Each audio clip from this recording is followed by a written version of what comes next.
Good morning. I wasn't raised in the church.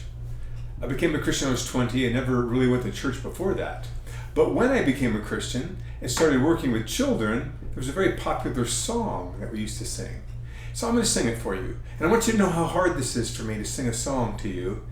But no one's in the room, so I'll do my best. So this comes from 1 John 4, 7 and 8.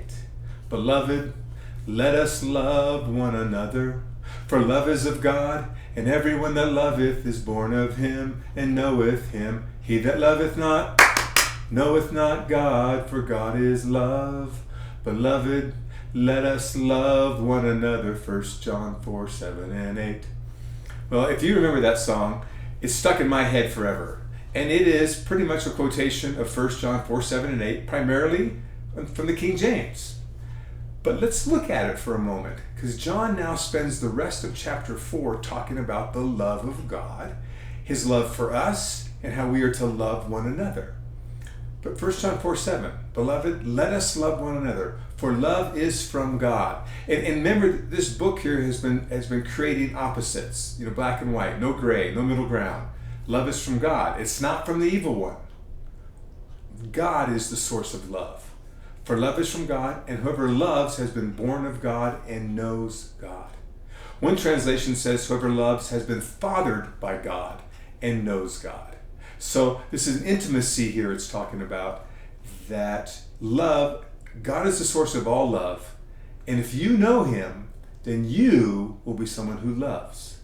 Verse 8, anyone who does not love does not know God, because God is love. Categorical. If you're not someone who loves others, according to this, you don't know God. That's, again, John, he's in your face. Think about that.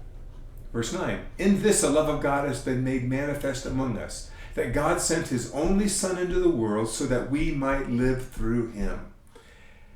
We're going to see here, John implies here that you weren't alive before that, but Jesus came into the world so we might have life. We might live before him or live through him. Verse 10, in this is love, not that we have loved God, but that he loved us and sent his Son to be the propitiation for our sins. Beloved, if God so loved, we also ought to love one another. We didn't love God first. Paul tells us we were his enemies. We were dead, he made us alive. We were his enemies, he made us his children, all because he loved us. Read Ephesians chapter 2. It says the same thing John does, just in different words. Not that we loved God, but God loved us and sent his Son to be a propitiation, an atoning sacrifice for our sin. You see, we were rebels. We were against God. But God's love for us, he redeemed us. He paid for our sin. He pulled us in, made us his children. And now he's asking us to love one another.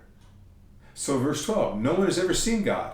If we love one another, God abides in us, and his love is perfected in us.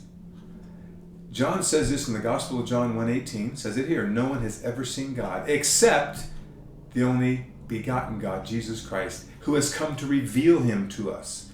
That's John 1:18. John also implies here, and he's going to say it a little bit later, how can we love God whom we haven't seen if we can't even love one another? We'll talk about that in the coming verses. But learn the song I just sang. Beloved, let us love one another, for love is from God. And everyone that loves is born of God. God has fathered you. He's the one that gives you that love. Dwell on that today and thank him for that love.